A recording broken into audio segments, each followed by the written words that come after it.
Сотрудники Россельхознадзора провели рейд по торговым точкам Назрани. Проверяли качество и срок годности молочной продукции. Рина Цычуева расскажет.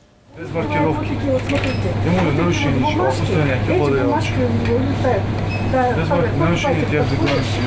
Колбаса свежая, однако без соответствующей маркировки. Сотрудники Россельхознадзора поясняют, на каждой продукции обязательно должен быть указан срок годности, название фирмы и инициалы индивидуального предпринимателя.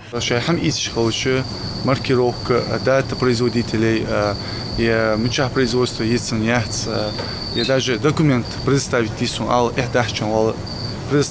документ, что удостоверяющий качество безопасности. В случае чего отравиться до массаху, отравление школы, молочка, благодаря штуку.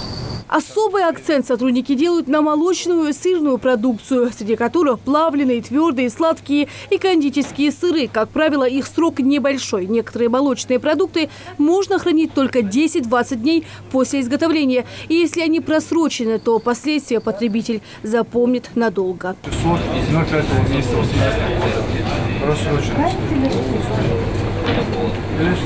После тщательной проверки сотрудники Россельхознадзора нашли нарушения, правда, незначительные. В данный момент мы с сотрудниками, с коллегами провели проверку и обнаружили молочную продукцию, которая одним днем просроченная, мы ее изъяли. Сотрудники Россельхознадзора такие рейды проводят регулярно, а проверка сегодня – это исполнение поручения президента страны по контролю за оборотом на территории России продукции сыроподобного вида. Помимо прочего, сотрудники, согласно поручению, изъяли продукцию для дальнейших лабораторных исследований, чтобы выявить показатели качества и фальсификации. Декларация таможенного союза,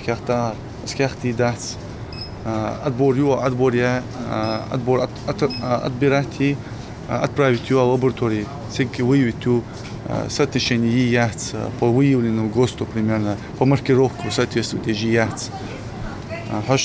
Фальсификат яиц, фальсификат административные расследования, штрафы и административный штраф. Помимо прочего, сотрудникам магазина пояснили, что важно на прилавках учитывать и товарное соседство. К примеру, грибы не должны лежать на одной полке с молочной и сырной продукцией. Это нарушает правила хранения.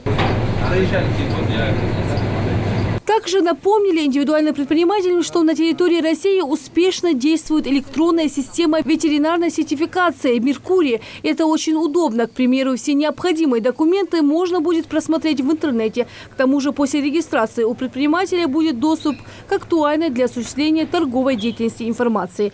Рина Цычуева, Хамзат Халухоев, Новости 24.